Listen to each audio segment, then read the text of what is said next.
Ini adalah rahasia tengah malam. Beranikah kau mendengarnya?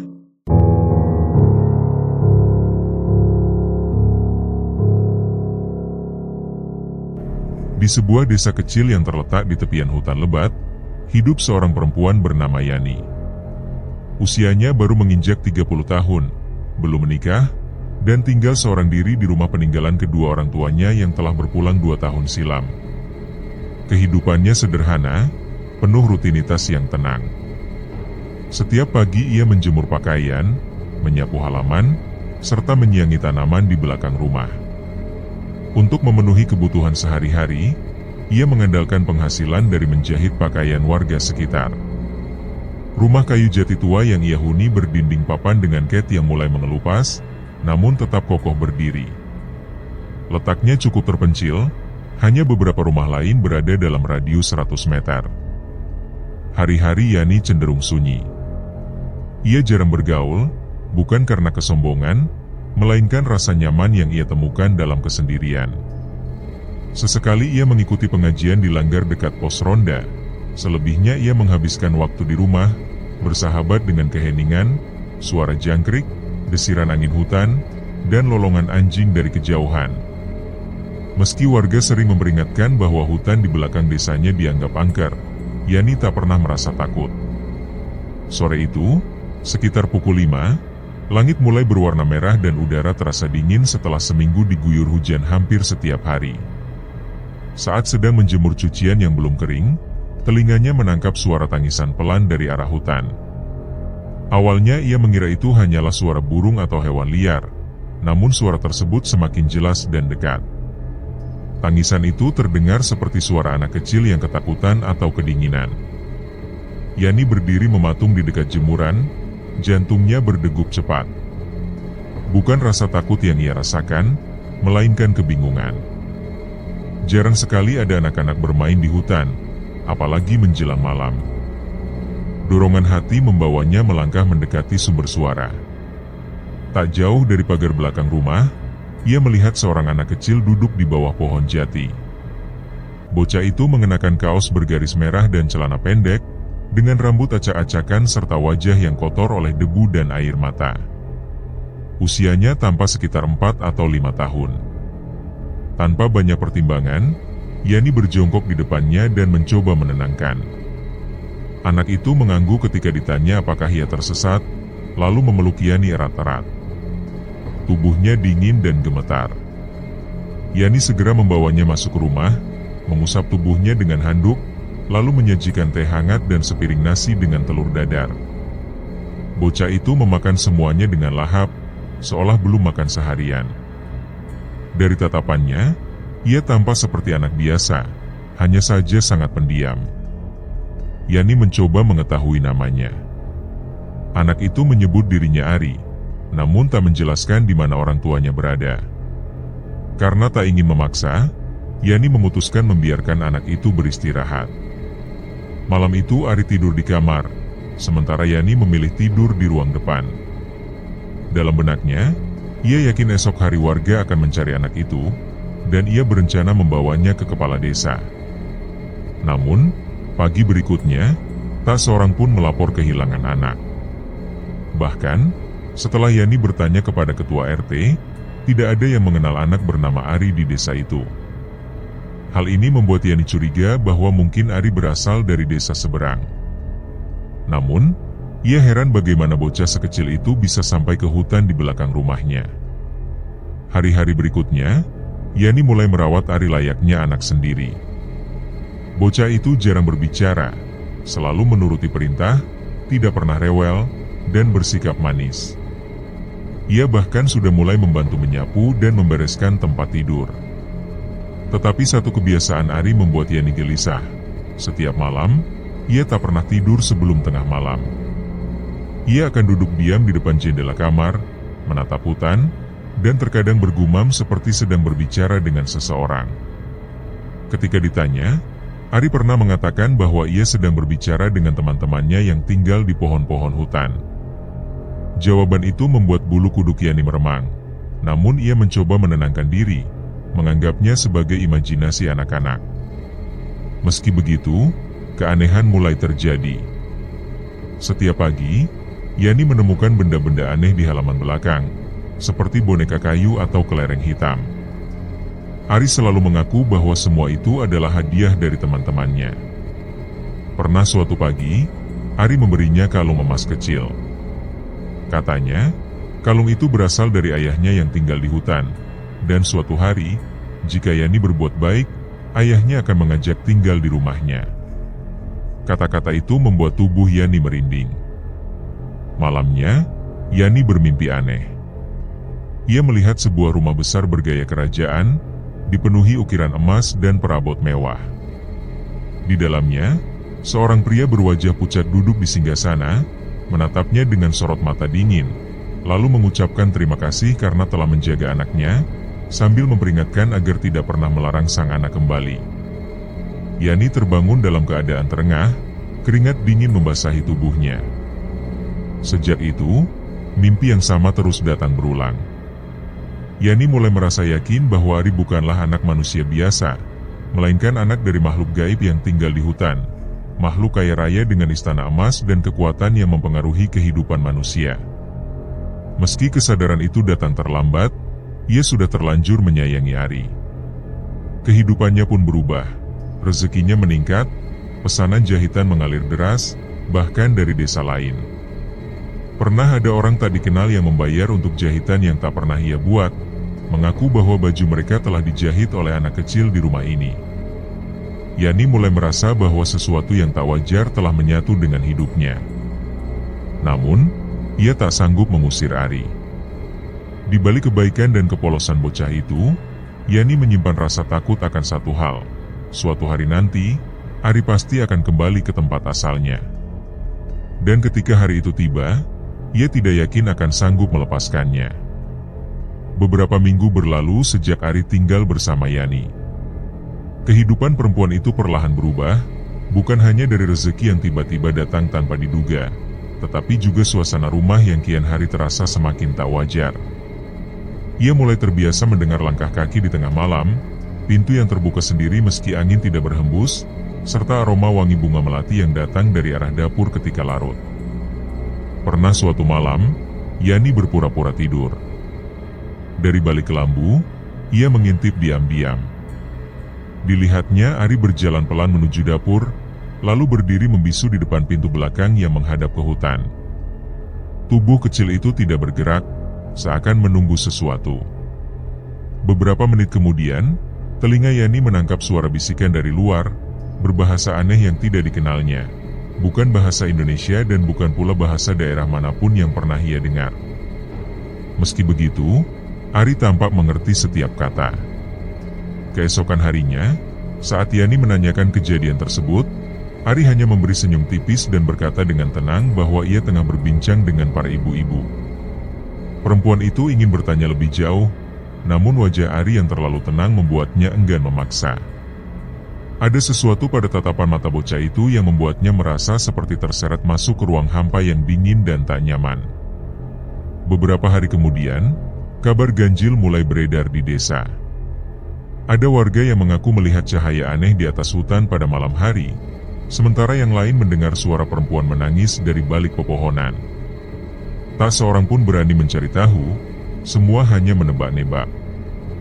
Bisik-bisik itu mulai mengarah pada rumah Yani, meski belum ada yang berani bertanya secara terang-terangan.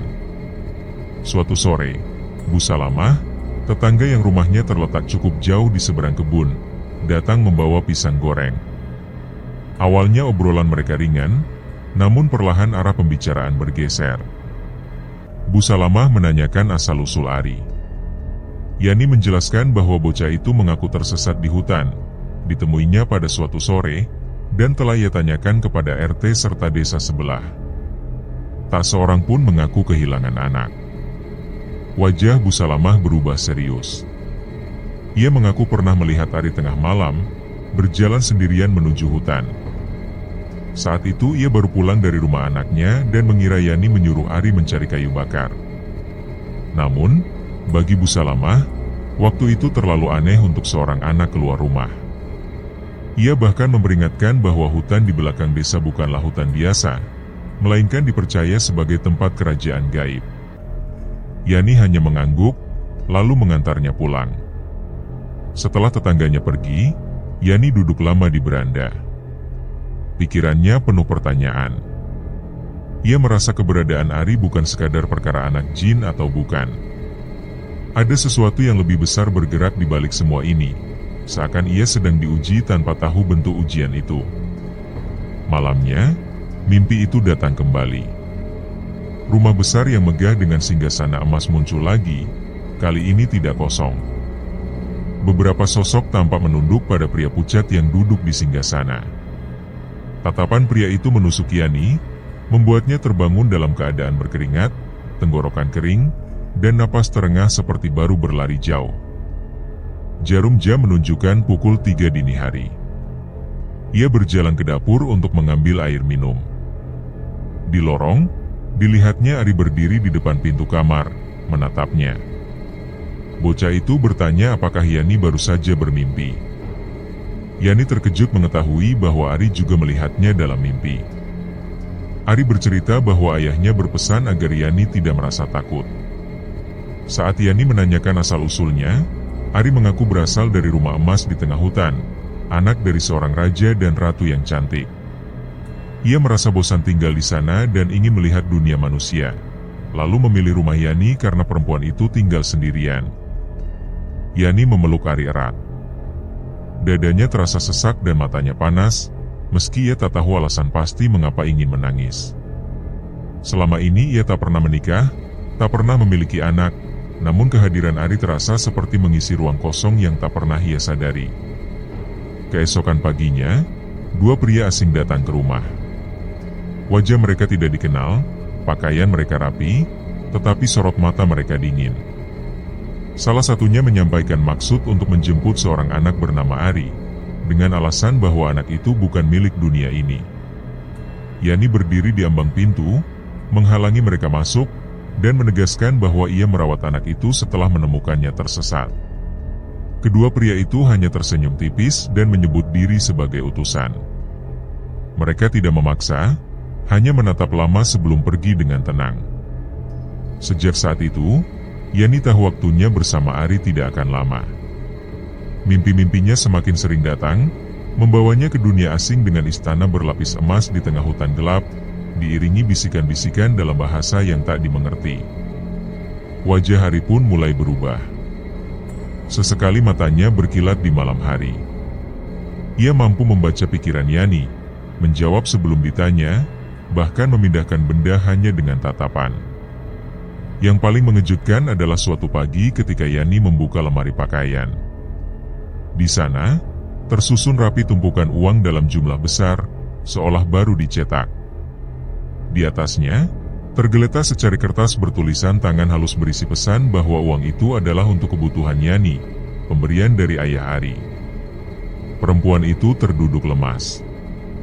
Ia tak tahu harus bersyukur atau takut.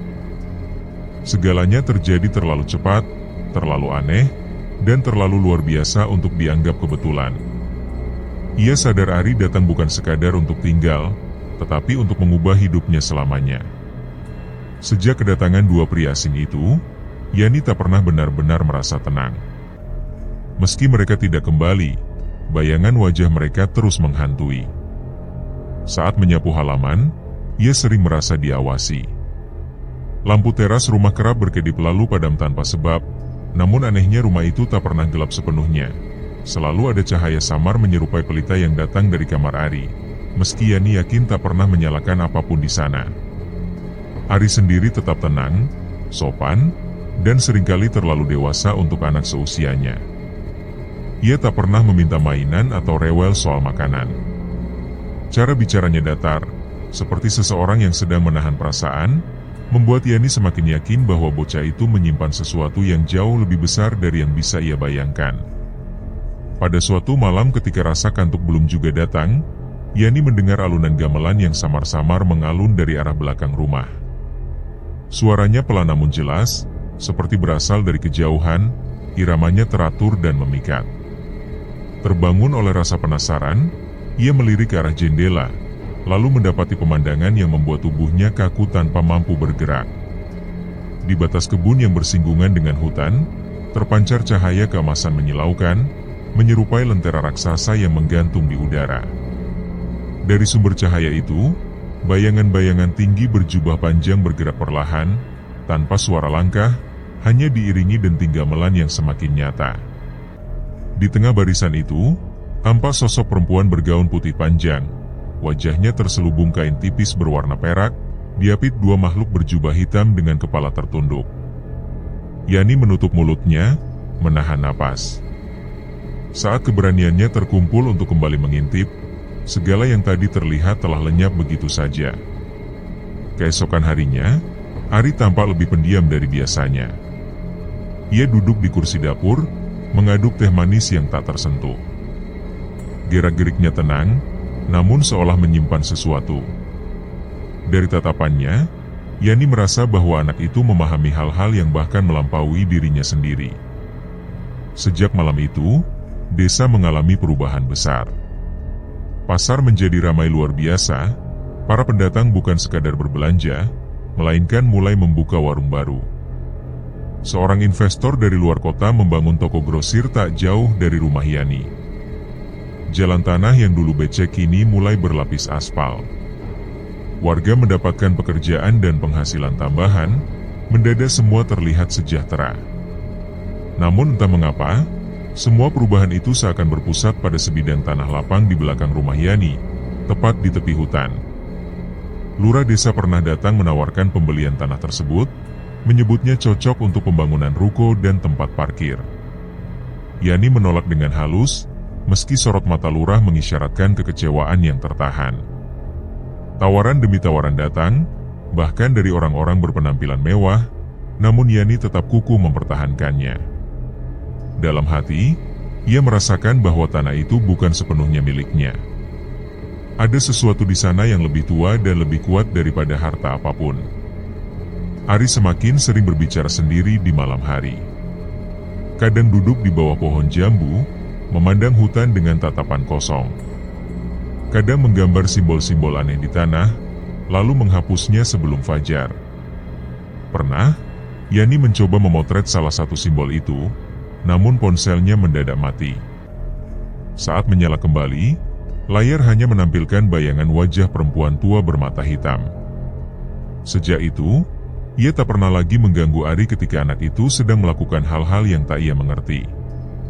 Beberapa malam kemudian, Ari berdiri di depan pintu kamar Yani.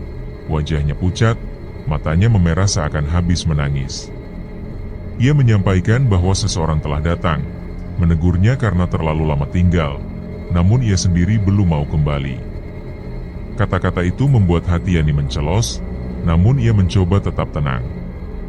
Tak lama berselang, desa dilanda kegelisahan. Banyak warga mengalami mimpi serupa. Sebuah istana besar muncul di tengah hutan, dikelilingi kabut emas dan tangisan anak kecil. Mereka semua berjalan menuju istana, namun tak bisa masuk. Di gerbang, seorang anak laki-laki berdiri, menatap setiap orang seakan sedang memilih.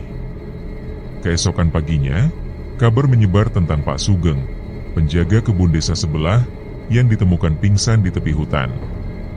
Tangannya menggenggam bunga kantil segar, dahinya bertanda cap bulan sabit kecil. Ia mengaku hanya mengingat pertemuannya dengan seorang raja bermahkota emas, yang berpesan bahwa satu persatu akan dipanggil, dan tidak boleh menolak. Warga semakin resah, beberapa datang ke rumah Yani untuk menanyakan apakah ia tahu sesuatu. Ia menjawab tidak.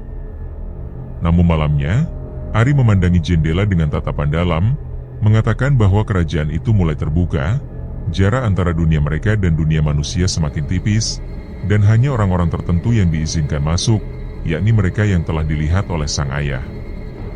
Sejak itu, suasana desa berubah. Warga berbicara pelan saat berpapasan, seakan takut memanggil sesuatu yang tak diinginkan. Masjid yang biasanya ramai pada waktu maghrib menjadi sepi. Anak-anak dilarang keluar selepas Isya. Larangan bersiul atau tertawa keras di malam hari ditegakkan dengan keras. Desa seolah menunggu sesuatu yang besar datang. Rumah Yani pun mengalami perubahan. Udara malam di dalam rumah terasa lebih dingin dibanding luar, meski semua jendela tertutup rapat. Api kompor gas menyala tinggi meski knob hanya diputar sedikit. Masakan matang lebih cepat, air mendidih tanpa suara. Ari tetap bersikap biasa, namun tatapannya terkadang kosong terlalu lama, seakan melihat sesuatu yang tak terlihat oleh orang lain. Kadang ia hanya tersenyum kecil tanpa sebab. Suatu malam, Yani terbangun oleh suara tangisan. Mengira itu Ari, ia membuka pintu kamar, namun menemukan anak itu duduk di ruang tamu, menatap televisi yang tidak menyala, seolah menyimak sesuatu dari layar hitam. Ari kemudian menyebut bahwa suara itu berasal dari seorang anak perempuan yang belum bisa kembali. Setelah itu, ia berjalan ke dapur. Tak lama kemudian, terdengar suara ember jatuh, disusul langkah-langkah kecil menuju belakang rumah. Yani segera menyusul, namun dapur sudah kosong, pintu belakang terbuka sedikit, dan udara dingin menyusup seperti hembusan dari gua. Di kebun belakang, terlihat bayangan seorang anak perempuan berdiri di dekat pohon pisang. Rambutnya panjang menutupi sebagian wajah, pakaiannya lusuh seperti milik anak yang hilang. Yang membuat napas Yani tercekat adalah kenyataan bahwa anak itu tidak berpijak di tanah, melainkan mengambang sedikit di atas rerumputan. Dengan perlahan, Yani menutup pintu dapur tanpa suara, lalu terjatuh lemas di lantai. Ari kembali masuk rumah setelah sempat keluar, menyampaikan dengan nada datar bahwa ia hanya singgah sebentar dan akan pergi sendiri nantinya. Yani sempat membatin, mempertanyakan siapa sebenarnya sosok-sosok yang dimaksud Ari. Anak itu, dengan tatapan lama, menjawab bahwa mereka adalah yang tertinggal dan belum dijemput. Sejak malam itu, suasana rumah semakin terasa asing. Kadang terdengar tawa anak-anak di tengah malam, kursi di ruang makan bergeser sendiri, atau aroma kemenyan yang menyeruak padahal Yani tak pernah menyalakan apapun. Warga pun mulai saling berbagi cerita. Ada yang mengaku melihat sekelompok orang berbusana kerajaan melintas di tepi hutan saat subuh. Ada pula yang bermimpi diberi koin emas oleh seorang anak kecil, lalu terbangun dengan menemukan koin aneh di bawah bantal. Namun koin itu selalu menghilang setelah lewat tengah malam. Suatu siang, seorang dukun tua dari desa lain datang tanpa diundang. Tubuhnya kecil dan bungkuk, matanya merah seperti sering menangis. Ia berdiri di depan pagar memanggil Yani, yang mengajaknya masuk meski dengan hati-hati. Pandangan lelaki itu langsung tertuju pada Ari yang sedang bermain di teras. Ia menyatakan bahwa anak tersebut bukanlah anak biasa, namun dirinya tidak datang untuk mengusirnya. Hari-hari berikutnya, desa dilanda peristiwa yang tak masuk akal.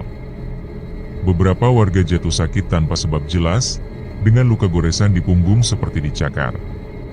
Seorang pemuda ditemukan berjalan tanpa sadar menuju hutan pada malam hari, lalu kembali esoknya dengan mata bengkak seperti habis menangis.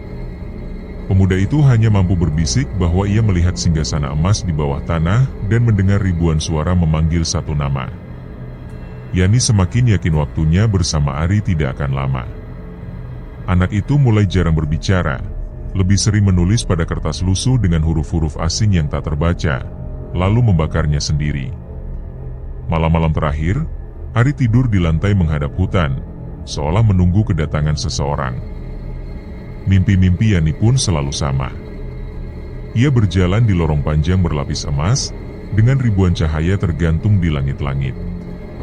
Di ujung lorong terdapat pintu besar yang sedikit terbuka, dari celahnya terdengar gamelan dan tawa kecil seorang anak yang menyatakan bahwa waktunya sudah tiba, namun ia sendiri belum ingin pergi. Terbangun dengan jantung berdegup kencang, Yani sadar waktu Ari di sisinya semakin singkat. Rasa takut kehilangan itu kini bercampur dengan keyakinan bahwa jika Ari pergi, sebagian dirinya juga akan ikut terseret. Malam itu, langit mendung tanpa hujan, angin terasa berat menekan rumah dari segala arah. Lampu sering berkedip meski listrik baik-baik saja, jam dinding berhenti di angka 12 walau baterai baru diganti. Tepat pukul 3 dini hari, suara pintu belakang terbuka pelan terdengar, padahal semua pintu selalu terkunci. Ari kian jarang berbicara, sorot matanya menua tiba-tiba, tajam dan dingin. Suatu sore, ketika Yani tengah menyiapkan nasi, Ari muncul diam-diam di ambang pintu dengan wajah tanpa ekspresi. Ia menyampaikan bahwa ia tidak boleh terlalu lama berada di sini, karena akan membuat mereka marah. Saat Yani ingin tahu siapa yang dimaksud, anak itu hanya menunjuk dinding sebelum pergi ke kamarnya. Malam-malam berikutnya, dari balik dinding dapur, terdengar bisikan bukan bahasa manusia, cepat dan berulang seperti zikir makhluk yang tak pernah tidur. Suatu pagi, ayam jago milik tetangga ditemukan mati tergantung di pohon jambu belakang rumah Yani. Lehernya terkoyak bukan oleh hewan biasa, tanpa jejak kaki di tanah. Aneh, dari mulutnya menetes cairan hitam hingga siang. Para tetangga hanya saling pandang tanpa komentar. Pak RT datang malamnya, menawarkan bantuan membawa Ari ke puskesmas. Namun ketika ia hendak menyentuh bahu Ari, tubuhnya seperti terdorong kekuatan tak terlihat hingga jatuh. Ari menyampaikan tanpa nada marah bahwa ia tidak suka disentuh orang yang tidak diundang, dan meminta warga untuk tidak mengganggunya. Sejak itu, tak ada yang berani mendekat. Yani mulai kelelahan.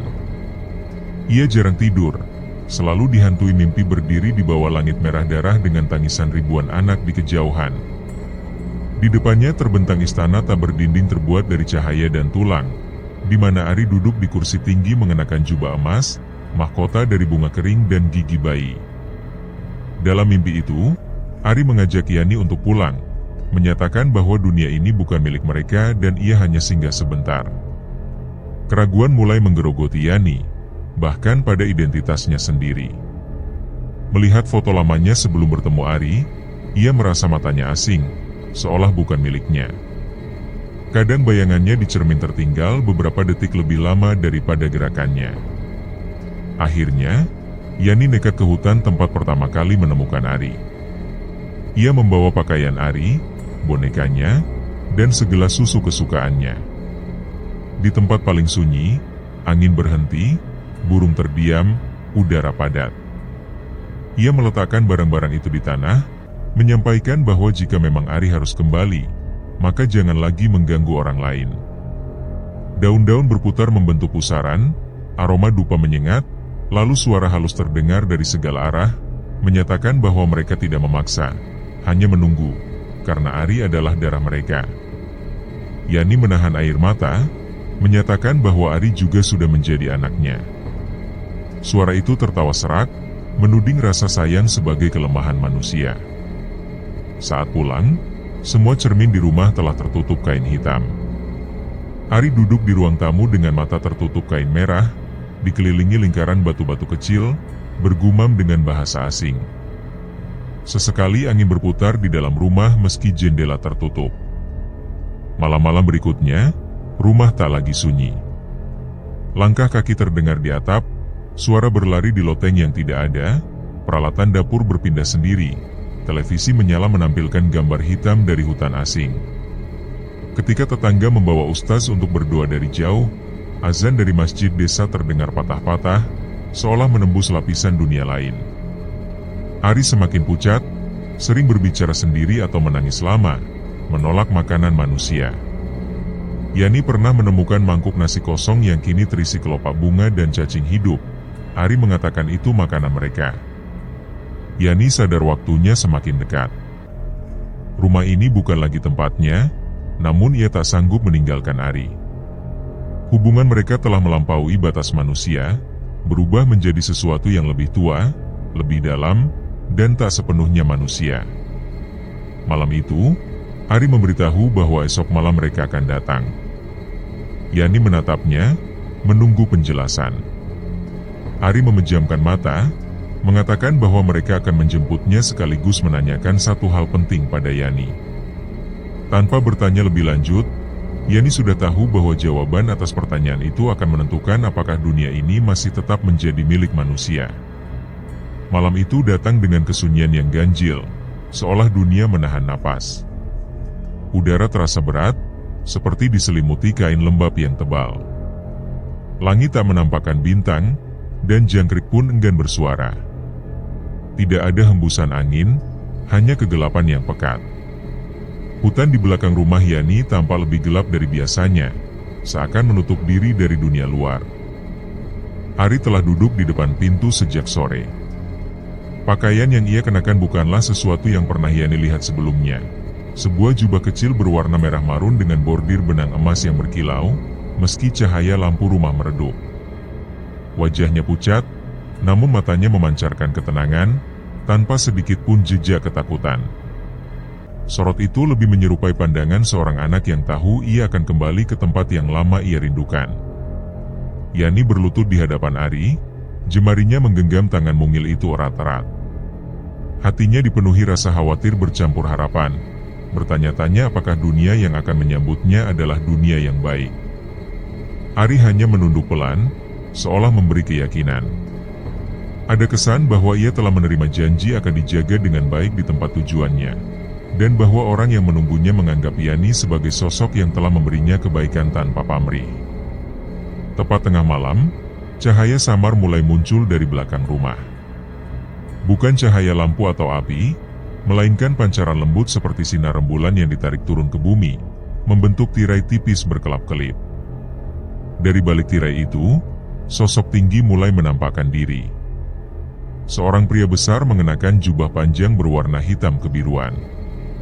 Wajahnya rupawan, namun tidak sepenuhnya menyerupai manusia. Matanya berwarna emas, memancarkan wibawa yang sulit dijelaskan. Suaranya berat dan tenang, membawa pesan terima kasih atas kasih sayang yang diberikan Yani pada Ari. Ia menganggapnya sebagai pengorbanan besar di antara dunia mereka. Yani berdiri dengan lutut lemas, tubuhnya bergetar, namun tidak melangkah mundur. Lelaki itu mengakui bahwa meski Yani tidak mengetahui siapa sebenarnya Ari, ia tetap merawatnya tanpa menuntut imbalan. Namun, ia juga tahu bahwa manusia tidak bisa hidup hanya dengan cinta, sehingga ia menawarkan tanda terima kasih. Dari telapak tangannya, ia memperlihatkan segenggam kunyit segar, warnanya sedikit lebih pekat dari kunyit biasa, aromanya hangat dan tajam. Sosok itu menyebutnya simbol sederhana dari tanah, namun di tangan manusia yang tulus, nilainya akan menunjukkan arti sebenarnya. Ari memeluk Yani sekali lagi. Pelukan itu lama, hangat, dan penuh rasa enggan untuk berpisah. Namun, akhirnya ia melepaskan genggaman itu dan melangkah ke belakang pria tersebut. Cahaya di sekitar mereka mulai memudar, seperti kabut pagi yang terserap mentari. Dalam hitungan detik, keduanya lenyap, tanpa suara, tanpa jejak. Rumah menjadi sunyi kembali. Tidak ada lagi bisikan, langkah kaki aneh, atau bayangan yang berkelebat di sudut mata. Meski begitu, kesunyian kali ini terasa berbeda, lebih hampa. Yani duduk lama di ruang tamu, menggenggam kunyit itu erat di tangannya. Keesokan paginya, ia membuka kain kecil pembungkus kunyit tersebut. Namun, yang tampak di dalam membuatnya terperanjat. Bukan kunyit, melainkan gumpalan logam berkilau seukuran genggaman tangan, berwarna kuning menyala, emas murni. Bentuknya tidak beraturan, seperti logam yang baru dicairkan lalu dibekukan kembali. Beratnya padat dan nyata. Saat dibawa ke toko emas, pemiliknya terkejut luar biasa, mengakui bahwa emas itu murni. Yani hanya tersenyum kecil, menganggapnya sebagai pemberian karena pernah merawat anak orang. Sejak hari itu, hidupnya perlahan berubah. Ia mampu memperbaiki rumah dan membuka warung kecil di depan, menjual masakan rumahan sederhana. Tidak berlebihan, tidak pula sombong. Namun, setiap malam sebelum tidur, pandangannya selalu tertuju pada sisi ranjang yang dulu menjadi tempat tidur Ari. Kadang ia merasa mendengar langkah kecil di lantai, atau sekilas suara tawa anak-anak yang melintas cepat di halaman. Tidak ada lagi rasa takut, karena ia memahami bahwa tidak semua makhluk gaib datang untuk menyakiti. Sebagian hanya singgah sebentar, mencari pelukan hangat seorang ibu, dan meninggalkan hadiah yang tak ternilai. Bukan emas, bukan kekayaan, melainkan pengalaman mencintai sesuatu yang berada di luar jangkauan logika manusia. Yani telah menjadi seorang ibu bagi sesuatu yang tidak akan pernah dilupakan oleh dunia gaib.